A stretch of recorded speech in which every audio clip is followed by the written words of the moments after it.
内地消息，要来关心高雄出名地标办澳大楼君鸿酒店向阳收起来。高雄市市长康国祖才拄讲，饭店是经营权转予别人。董事长张庆辉带律师开记者会，讲君鸿毋是经营权转予别人，是因为幸福人寿案影响到互反伊拍卖。为了要互员工自肯贵，拢会当列做优先权，实在无步啊，股不离三种才会休困。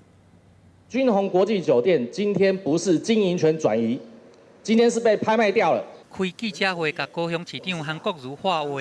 高雄君鸿酒店顶礼拜停业休困，过来支撑员工。董事长和员工伫个律师的陪同来出面，来控诉讲受到司法不公平的对待。高雄地方法院民事执行处，你这么急吗？急着今天要把钱分出去吗？委任律师要伊讲民事执行处毋知伫急啥。原来当时的君鸿酒店。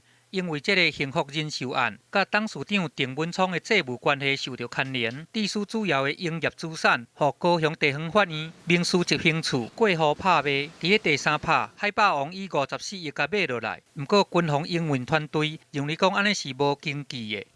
君鸿酒店邓文聪并没有股份，但是受到幸福人寿的调查，所以我们被禁止处分。银行跟我们停止了关系。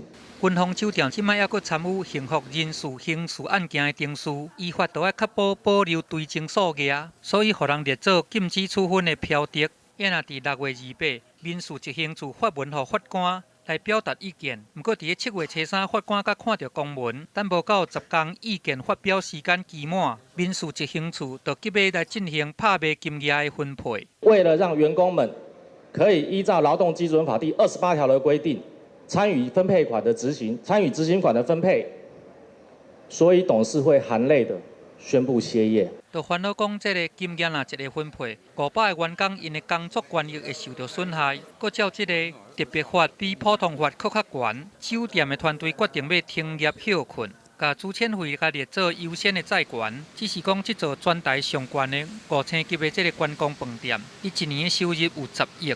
若即马煞因为债务问题来互法院甲拍卖，母甲爱停业休困，团队嘛简单会当申请行政救济来保障权益。记者综合报道。